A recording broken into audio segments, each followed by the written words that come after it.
The road to the wilderness. Final. By random appellation 4, 6, 8.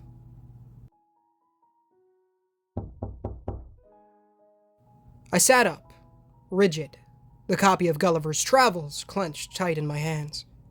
Jamie made it to the door of our room first and peered out the peephole, her Beretta in one hand. In the aftermath of the elections, New Wilderness had settled down to an unexpected calm. But for those of us who knew, there could still be a danger lurking within our midst that had yet to be unmasked. Maybe the real spy got away already. Maybe it was some nobody and they ran off into the night during the raid. Just as long as it's not. Both her slender shoulders relaxed and Jamie threw the door open with a grin. All hail the new Generalissimo. Standing in the doorway, Chris rolled his eyes at her. Haha, very funny. Don't forget, this whole thing was your idea, Lanson. You don't get to tease me. Hunched behind my book, I tried not to make it obvious that my eyes roamed over him. Chris wore a simple t-shirt with a flannel long sleeve over top, and a light wash pair of jeans belted at the waist in a snug way that made my brain spin. It was almost unfair that he could just waltz in here, looking like that. While I sat in my bed with shorts and a t-shirt on, my damp hair flopped over one shoulder in an uncombed mess. Of course it was my idea. Jamie made a haughty shrug of her shoulder and threw me a wink as she went back to her desk. But I'm still gonna tease you, Decker. It'll keep you humble. Chris's eyes flicked to me and I didn't duck behind my book in time. Hannah, you got a moment? Oh, man. My cheeks flooded with heat, but I put the book down and coughed. Yeah, give me a sec, I'll be right out. His face slipped, as if my timid response hadn't been quite what he expected. But Chris dutifully turned and went back out into the hall, closing the door behind him. From where she leaned against her desk, arms crossed, Jamie watched me with curious, but somewhat concerned eyes. Well, that was decidedly less peppy than I would have thought. Everything okay? Uh-huh.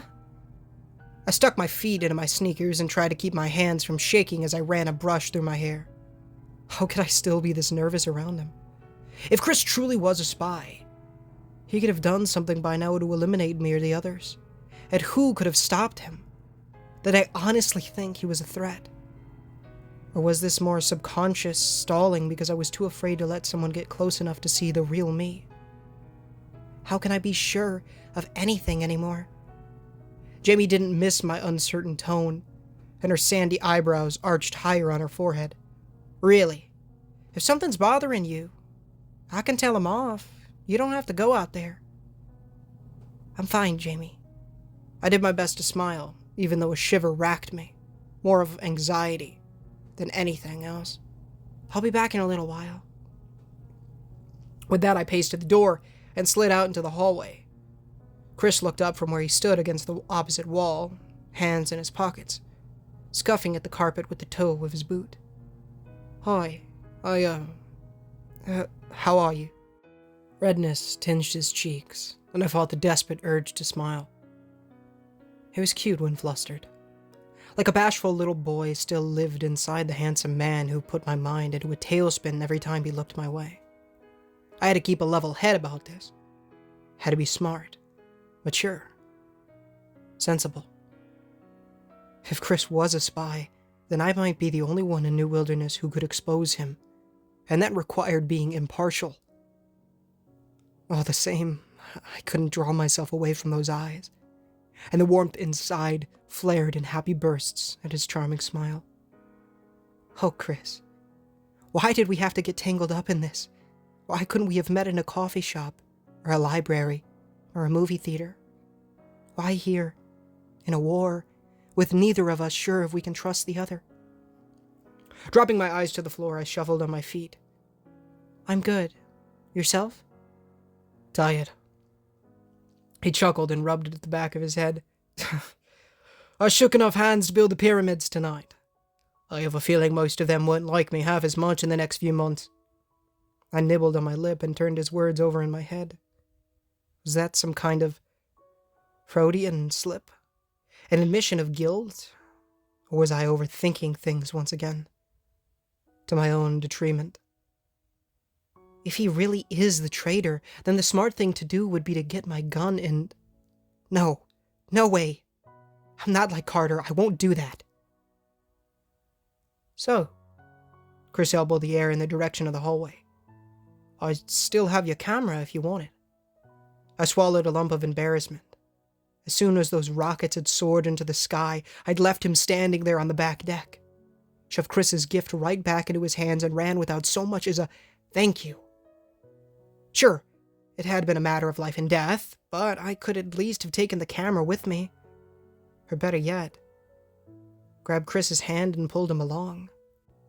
How rude had that been? How selfish. And only now did it occur to me what that must have implied to Chris, given that he'd watched me read his note. Sorry about that. Wrapping both arms around myself, I wished I'd brought a long-sleeved shirt. The air conditioning of the lodge more than adequate for the dying throes of September. I didn't mean to just run off. I tried to find you later, but everything was just so... crazy. He made a weary half-smile that I felt, both of us exhausted from the day's ordeal. Yeah. Chris seemed to ponder that for a moment, then waved for me to follow him, like we were back on patrol. Well, my place is on the 3rd floor. Hope you don't mind one more climb up those stairs for the day. We padded alongside each other down the soft carpet of the corridor, the building quite safe for a few distant voices of cleaners and the ransacked ballroom, or various other tenants behind their room doors. With the elections over and the same officials back in their usual places, with the exception of Chris as a newcomer, much of the tension had dialed itself back between the citizens of our tiny city-state. It was the first time in days that I should have been able to fully relax, enclosed within the protected walls of New Wilderness, the impending doom of civil war averted, the beacon no longer in my possession. However, I couldn't appreciate any of that for the fact that the boy next to me could be a hidden enemy. And yet I found myself attracted to him by an inescapable pull that threatened to drive me insane. On the 3rd floor, we paced down a corridor similar to the one Jamie and I lived on, with doors numbered in the 30s and 40s.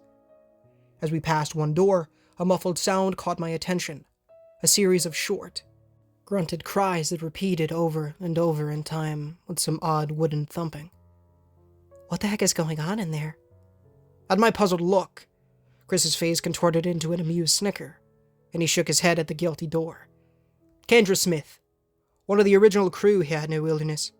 Nice girl, and a really good driver, which probably explains why she and Sanderson hit it off. Is she okay?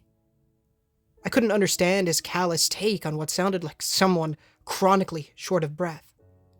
Chris's eyes twinkled, and he fixed me with a knowing look. Well, since she's had Ethan in there for about an hour now, I'd say she's doing just fine. That poor headboard might need rescuing, but I'm not going in there after it. He struck me just what he meant, and I sheepishly darted after him down the hall, the amorous moans fading in the background. Despite my accidental walk-ins on Matt and Carla, I had as much sexual experience as a ream of printing paper, and the fact that I'd openly displayed that for Chris made me want to melt in humiliation. It occurred to me that we were going to Chris's room to retrieve my erstwhile gift, and any other girl might see this as an opportunity to rough up some unfortunate bedstead. For me, though, I couldn't help but feel somewhat self-conscious. The only thing I looked mildly sexy in was that dress, and thanks to ELSAR, it's basically dish rag material now. Here we are. Chris worked a key in door 42 and paused to throw me an apologetic wince. Fair warning, I tried to tidy the place up, but didn't have much time. So, yeah. Brace yourself. That made me grin. A nice shot of normalcy in this ocean of the unexplored. Dirty laundry isn't going to scare me off. Oh, I wasn't talking about that. Chris quipped with dry wit as he held the door open for me. Part of me had expected a drab environment with heavy metal paraphernalia, maybe a poster of some beautiful girl in a bikini or a muscle car calendar. The suspicious side of me waited for an ambush of hidden ELSAR agents in balaclavas, or a super spy display with some kind of advanced radar screen, or a homemade bomb with a timer rigged to explode. At the very least, I readied for some kind of simple, no-frills dwelling that would fit the rugged mystique of the guy who had survived multiple nights in the mutant-ridden wilderness all by himself. Instead, I found my breath stolen from my lungs by a gasp of surprise. Like the room I shared with Jamie, it was done in knotty pine. The carpet had been covered by a gorgeous medieval pattern throw rug that looked like it came right out of some fancy magazine, and pewter candlesticks held real wax candles in places around the room. The beds and desks on either side were parallel opposites, one with a cardboard box full of little soldier figurines on the desk at its base, the other with a guitar propped in the corner beside an old-fashioned phonograph. It smelled of sawdust and cocoa in the room, an inviting scent that made me want to curl up in a blanket and take a nap. But the real shock came in the form of wall-to-wall bookshelves that looked as if they've been cobbled together with wood scraps, so full of novels that they sagged in places, more stacked in piles on the floor when shelf space ran out. Every topic, from science fiction to horror, historical drama to comedy or mystery to romance, adorned the miniature archive. And as someone who gobbled books as a kid, it was like a palace. Like I said, it's kind of a mess. Chris shut the door behind us and stood beside me, with his hands in his pockets. I definitely have some organizing to do tomorrow. Such messes we should all have. It's incredible. I walked around to examine the various columns of romance books, surprised to find so many in a boy's room. How did you get all these? Chris ran an affectionate hand over a corner of the nearby bookshelf. I found a big vacation house some old couple had built on a patrol a while back. They were long gone, of course, but they had mountains of books, along with the rub and candelabras. Seemed a shame to leave it all to rot, and I figured they weren't coming back for it. So I got my roommate to help me load our truck full. Curious enough to be coy, I flicked my eyes between the two beds. So, are you the guitar guy, or the miniature orcs with swords guy? He paused, and Chris's cheeks shaded crimson. No way. I giggled, too surprised to let the anxious thoughts from earlier pull me down. Oh my gosh. Let me explain. He raised his hands to slow me down, but I had to admit, I now understood why Jamie loved teasing him so much, with that adorable shade of scarlet on his face, his stuttered protest and the disarming awkwardness. Chris took on a sweet demeanor that ignited a blaze in my heart. You're a nerd! I shook my head with a mischievous smile and picked up one of the little figurines to study its precise, hand-painted lines. Wow, did not see that one coming. I like the little army guys, though. They're cute. Chris put both hands on his narrow hips and mocked disapproval of my words, though I could see in his gleaming eyes the pride he had for his handiwork. Cute! My dear lady, if you only knew of the mighty battles the Dragoret, God, fought against the spheric orcs, you would not laugh. My eyebrows rose higher, and I dared to press the issue, basking in the strange form of flirting that I'd stumbled into, and somehow found myself good at. I've never heard of those places. Is that a game, or did you make those up? I may have created a storyline once we got done casting the pieces in the armory, and drew some maps, and made a few scale models in papier-mâché. Chris tried to lean against a bookshelf to look cool, only for the entire tower to wobble, and a few books to fall almost on his head. He had to juggle them just to keep the shelf from falling, and it was so out of character for him that I covered my mouth to keep from laughing out loud. Who knew clumsy could be attractive? I caught a stray book and helped him prop the shelf back up, my heart skipping a beat at the way he looked at me. the sky-blue eyes like shining stars in the dim glow of Chris's desk lamp. So that's what the mysterious Christopher Decker does in his spare time, huh? Does your roommate play nerdy games too? Chris's face rippled with a pained wince, and he gestured to the simpler bed with the phonograph. He used to. Darren was the one who helped carry most of the books back. Darren. His face flashed through my mind, along with his broken body as the bear flung it away into the dark trees like a used Kleenex. All this time, I'd been worried about Jamie, Chris, and myself, but it had never occurred to me that Chris might have a roommate too, a friend like Jamie was for me, and how he would have felt when he died. It chipped away some of the suspicion that I'd shrouded around Chris lately, and sank more guilt into my chest for how I'd been treating him. Ashamed of myself, I hung my head and sorted a stack of books in my arms for something to distract me. I'm so sorry, I didn't... Hey, come on, don't do that. Chris patted me on the arm and slid the books back into something like an orderly pile. You didn't know. Besides, that bear had it out for all of us. Maybe if I'd been quicker on the gun. But it doesn't matter now. He strode to a squat dresser at the head of his bed and retrieved a familiar brown leather case. Taking the camera, put a weight back on my shoulders. And I sighed, wishing I didn't have to leave. These few moments with Chris had restored some of my hope that perhaps he was innocent in all of this. That maybe I had a chance. That maybe everything wouldn't explode into some awful deathmatch conflict where one side annihilated the other. Even if he rambled for hours about his make-believe fantasy world, I'd listen. I cleared my throat, desperate for our conversation to continue. So, I get the idea of the little army dudes, but why so many? I mean, no offense, but there's like 100 in that box alone. At that, Chris perked up and strode to his desk to show me a drawer replete with hand tools, paintbrushes, and sandpaper.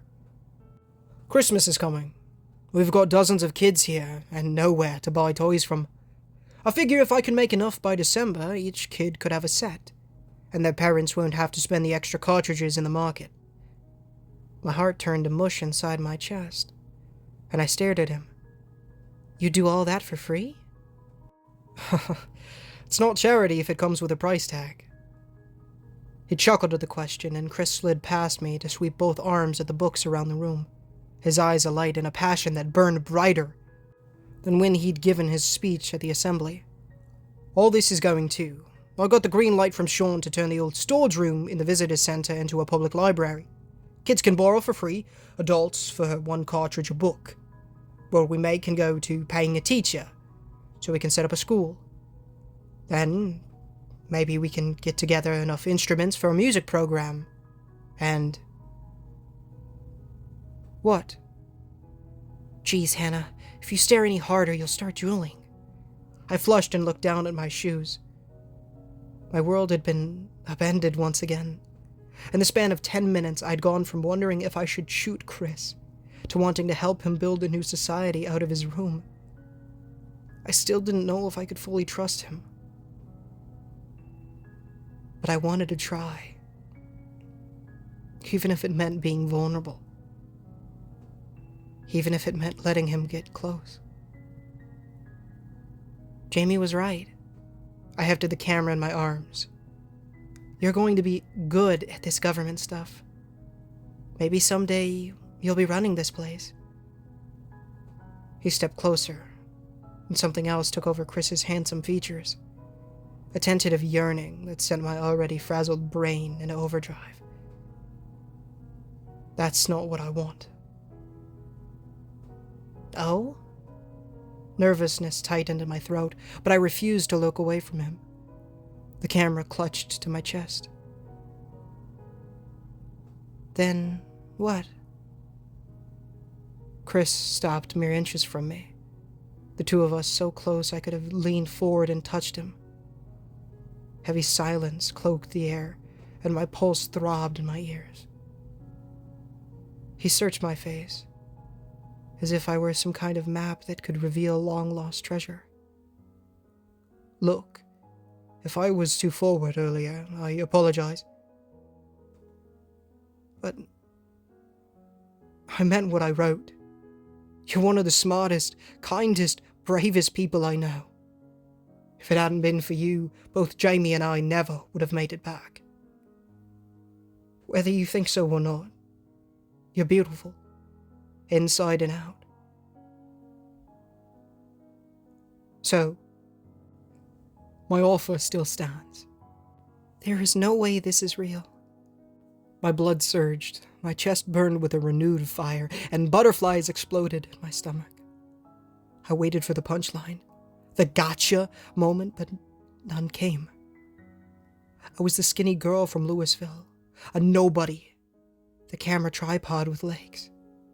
This kind of thing never happened to people like me, and yet, somehow, I'd been given a second chance. On the precipice of this moment, staring out into a vast unknown beyond the lonely darkness of my old life, every voice inside scrambled to hold me back. From the shaming criticisms of my looks to the angry hiss of Carter's warning in my memory.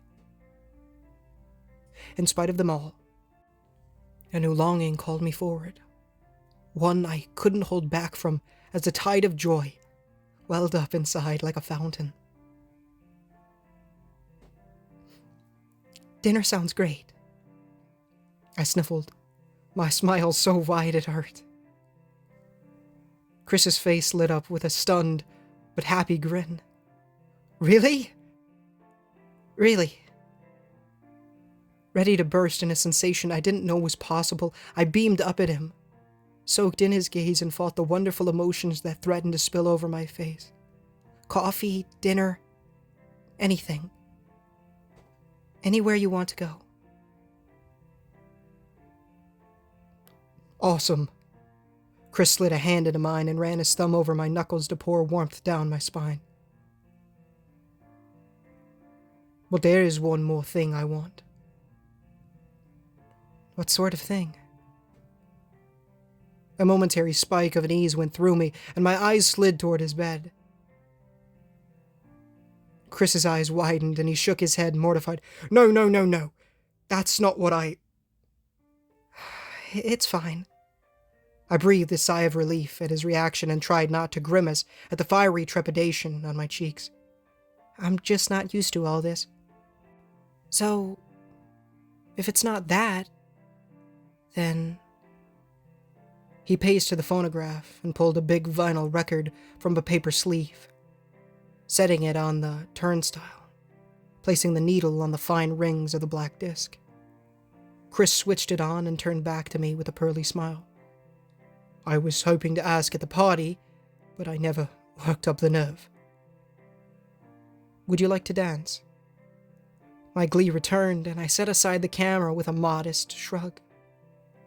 I only know the cha-cha slide, and no one does it better. Chris took my hand again and led me out onto the center of the throw ruck, draping his flannel shirt over my shoulders to ward off the crisp air conditioning.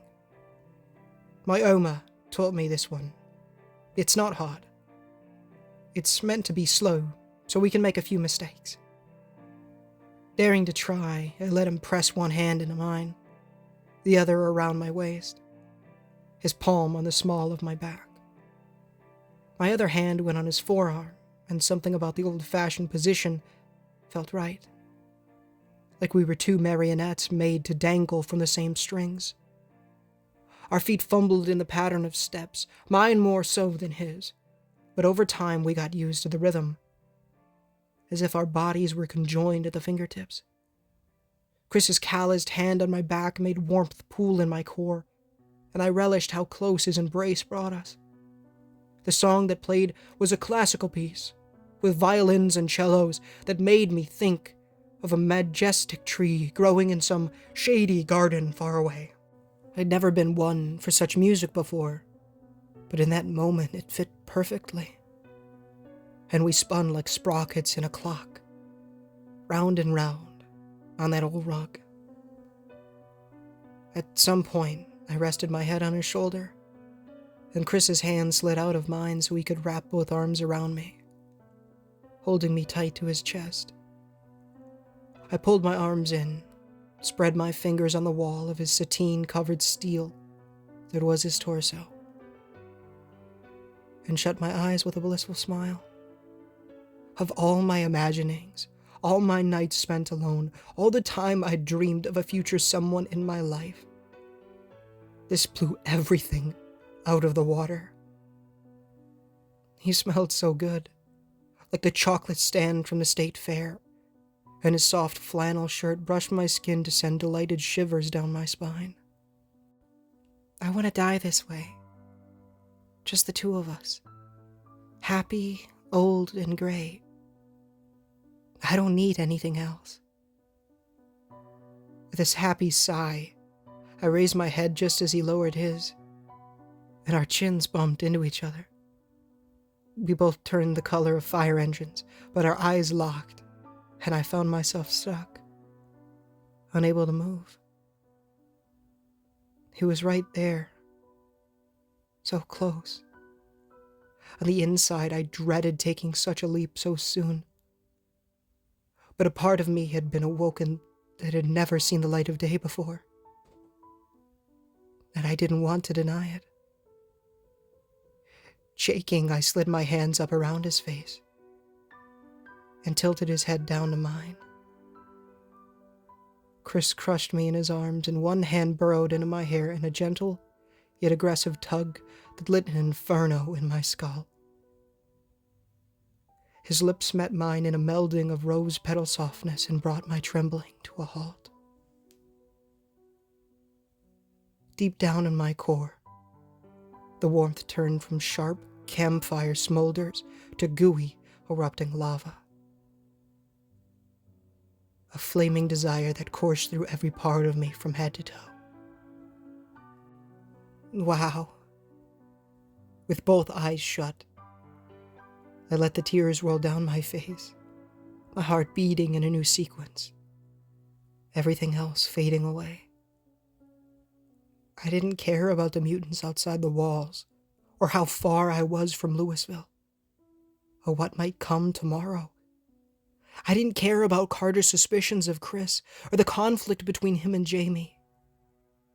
In that moment, enraptured in his arms, with his lips on mine, all I cared about was the blue-eyed boy who had pulled me from the moldy heap of shoes, and how he held me like I was the only person left in the world.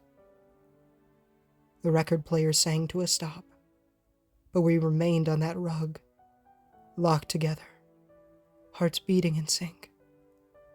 Outside, the nocturnal cries of our primitive new world rose on the night air, with fresh moonlight streaming in from the balcony doorway. Several days ago, I'd been a skinny girl, terrified of my own shadow, lost in a gray modern expanse that barely knew my name. Now, I was Hannah the Mutant Killer, a ranger of the New Wilderness Wildlife Reserve. And for the first time in my life, I didn't want to be anyone else.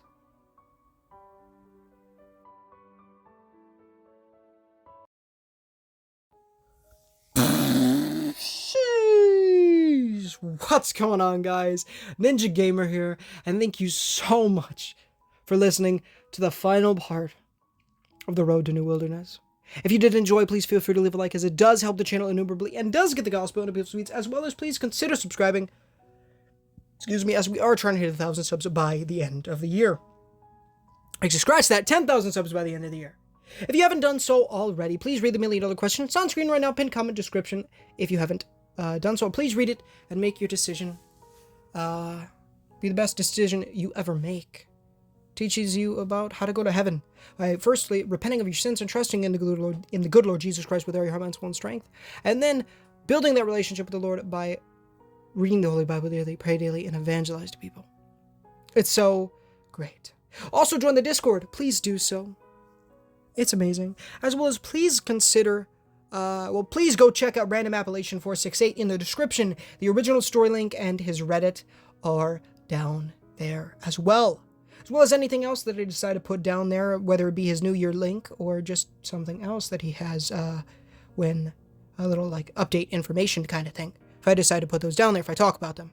Now I'm talking about him, so I probably will. As well as Mew, he's down there as well. He does all the music for these videos, and it is such great music. I listen to it even in my spare time. It is that good. So I would love it if you could check those out. His YouTube channel and the music are all down there, as well as any sound effects in this. It was just the door knocking, I believe, from Chris at the beginning. That was the only sound effect I used. And yeah, as well as my brother's YouTube channel, Tamak Plush Videos. I make quite a few cameos over there, and I would very much appreciate it if you guys are interested in that kind of thing, if you'd go check it out. So yeah. But without any further ado, I've been wanting to read this quote out for a while. And so here I go. Random Appellation 468 has a quote on his Reddit. I don't know if it is originally from him, but it's really, really beautiful, and I wanted to read it out at the end of this. So here we go. It says, stories are more than words on paper. They're the lifeblood of who we are as human beings, the essence of our existence, the testament to our character, the reflection of our soul, our final legacy. It's really beautiful.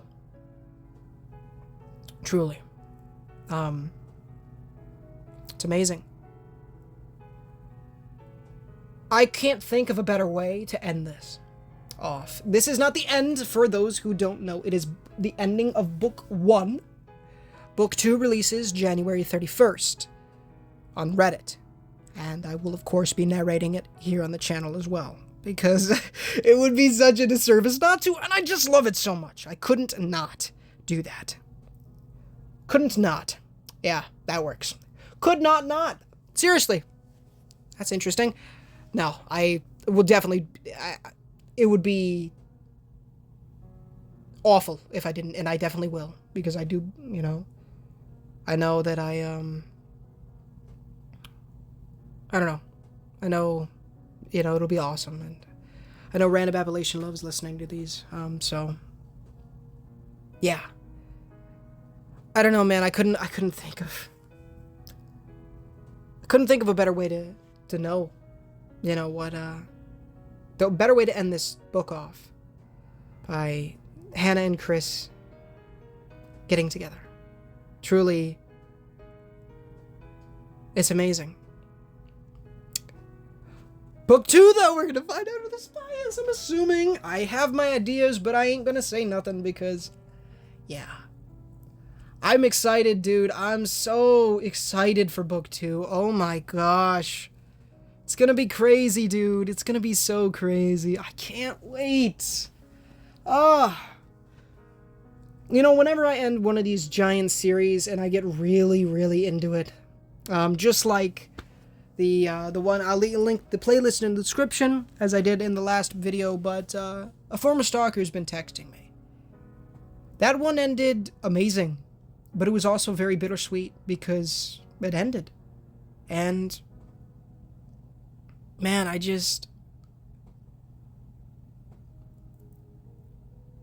I love these stories so much.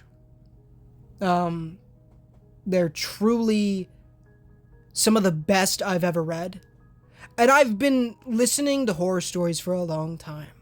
And I think there's something so special about narrating stories for the first time, you know, at least for me. Because, and I just feel like it's different narrating than listening. It truly is, and it makes it so much better. For those of you who don't know, I narrated My Tiny Town Just Got Put on Lockdown. I'll link the playlist in the description as well. But that was the first story I ever did on the channel. And when I listened to that one, I really, really loved that one because it was very Walking Dead-esque. If you guys don't know, Walking Dead's my favorite show of all time. The whole universe is, and it's... So it really gave me those vibes. But this story It's just so special. It's just so freaking good. And I'm so glad that I get to narrate it for you guys. It's such a special story, man. I don't even know if I'm going to try to put it into words. It's just, at the end of the day, I think that works the best. It's just so special. There's not a lot like it.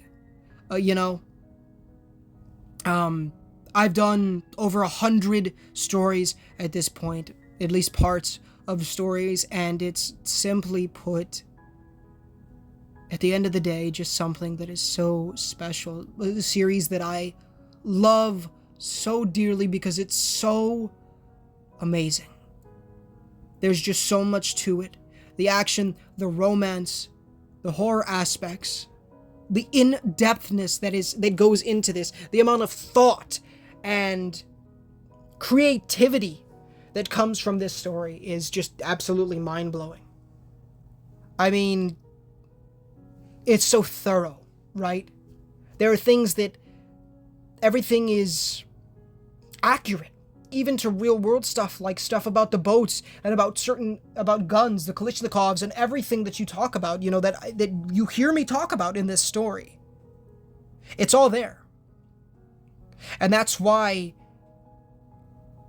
of the reasons this story is just so amazing. And then the romance. You guys know I'm a romantic. I've talked about it plenty.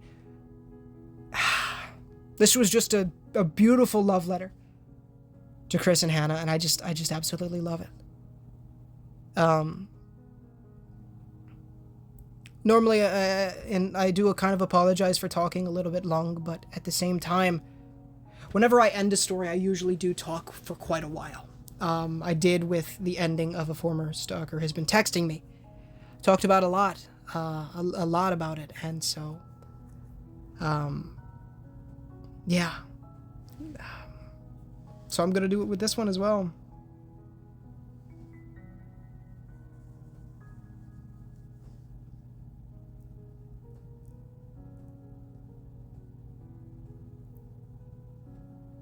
I don't know.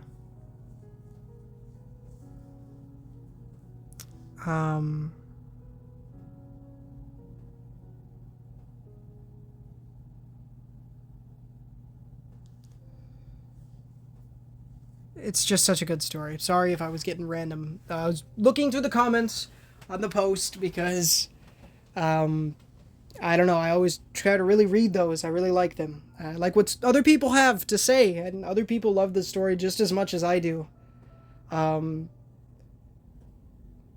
It's just so good. So, yeah. Thank you guys for coming on this journey with me. And with us, really. I mean, without Random Appellation, this wouldn't be possible. So, guys, please just go show him some love over on Reddit. Leave some love for him in the comments. Please. He deserves everything. Man, he is just such an awesome dude. And without him, we would have never gotten this. This is his creation. Something so beautiful. Something that truly all writers should aspire to take inspiration from. I don't know if I've ever told you guys this, but I actually have written a story before. I only did 2 parts of it, and they actually ended up clashing with each other. I said essentially it was very heavily inspired by The Road to New Wilderness. I had not read that at the point of me writing the story. It was very heavily inspired by My Tiny Town, and essentially, one of the things I said that I got water, and then I said I had to make another run out to get water. So, yeah, they ended up clashing with each other. Quite funny. When I actually realized that, I laughed my butt off. It was gonna go places, and I still think it can. It's just, I don't know. I had a lot of really cool ideas for it, and I don't know. I definitely think that maybe I will continue it, but I don't know. I love story. Story in general. I'm sure I've mentioned it before, but I love stories to go on for ages. movies that go on for 3.5 hours that literally everybody, well, maybe not everybody, but a lot of people complain about, oftentimes are my favorites. Because they can tell more story, you know? And I love that. The idea of, like, One Piece being 1,000 episodes is extremely exciting for me. Because you know how much story they can tell in that. Yeah, I've heard there's a lot of filler, but I love filler. And I know, oh, people are gonna go crazy. I love filler, bro. I haven't watched too much anime as much as I love anime, but I gotta tell ya, I have finished the original Naruto, and some of those Naruto filler episodes were absolutely banging. Okay? That one with the princess and the freaking ramen one with Choji. Sheesh! Those were fantastic. So funny, and just the ramen thing, bro. You know I love my man's Choji. It's just so funny. Oh my gosh. If you guys haven't watched Naruto, you guys definitely should. It's great. Or if you don't want to really sink yourself into 700 episodes across both shows, and God knows how much across Boruto, then watch the streams that we do. I've been playing through, well, I did like a couple streams of Naruto X Boruto Ultimate Ninja Storm Connections. If you guys ever want to see that, you know, it tells like the main points of the story, although you don't get to see the amazingness that is some of the battles. Kind of skips over a lot. Yeah, they skipped over the entire... Oh, man. That is such a disservice to the original show. Those were some of the best battles. But, you know... Anyways. Seriously. Watch the show. It's amazing. But again, guys, please go show some love to Random Appellation. Without him, we would never have this beautiful story. And it's just so good. It truly is... honestly, the best story I've ever read, in terms of the horror story kind of thing, you know, and even beyond that, really.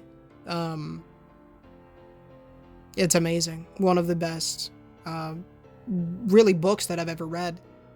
Obviously, the Bible, of course, is number one, but this one, honestly, probably a pretty close second. It's amazing. I can't wait for the other parts. Gosh dang, I can't wait for the other parts. Oh man, it's gonna be good. I'm so interested to not only see who the spy is, I want to see if I'm right. But also, there's so many characters that we have yet to see. We've got a lot. You know, we've got the pirates, we've got the Ark River people. You know, we have Ethan, and we have Chris, we have Sean. But there are quite a lot of people, especially the originals. The original girl that was introduced.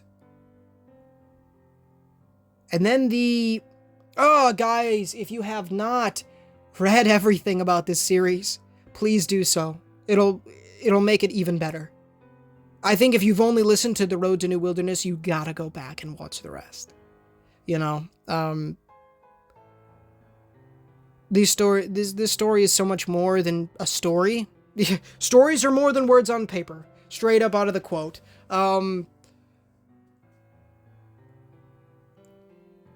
Man, it's just, this story is just so good. And, you know, I could talk about it forever, but yeah, I've been talking for a while though. I know I have been. And, hey man, it's just, this story is just so good. Shout out to Nerdman Chris, a fellow nerd brother. Amen. Love that. Oh man, so good. So amazing. Take a sip of my Diet Pepsi here. But yeah. Guys, thank you so much for watching. And yeah, please do all those things. Especially go check out Random Appellation. And yeah. With that, guys, I bid you adieu, I suppose. Thank you so much for sticking by and listening to this wonderful story. And please mark your calendars for January 31st. Because the day it comes out, there will be a narration out for it. It might not be till 11 o'clock, but mark your calendars, folks, because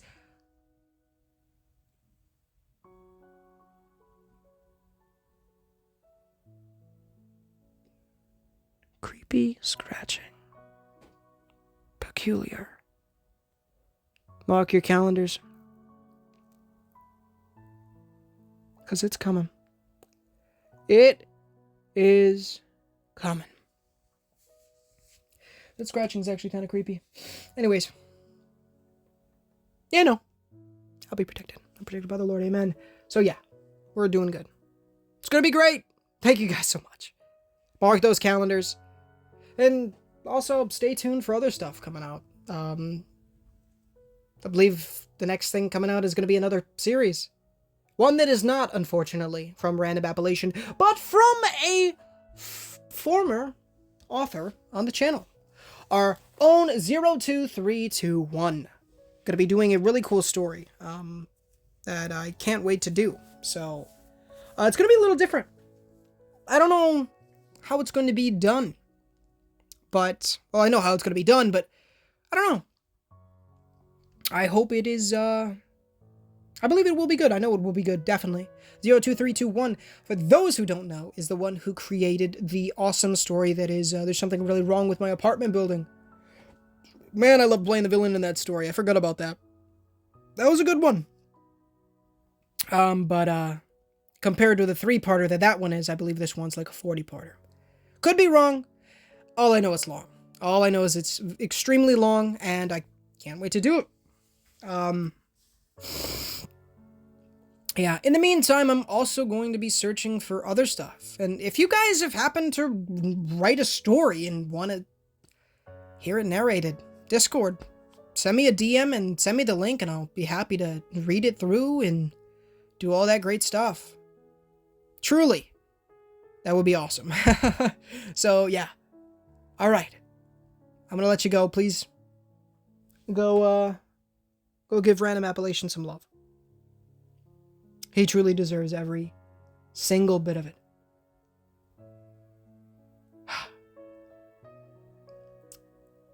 Book 1's done, baby. Book 1's done. Truly awesome. I love you guys. Thank you so much. Love you, Random Appellation. Thank you so much again, brother. I truly, truly appreciate this. This story means a lot. Really does. Yeah. So thank you guys so much for all the support recently. Thank you, Lord, as well.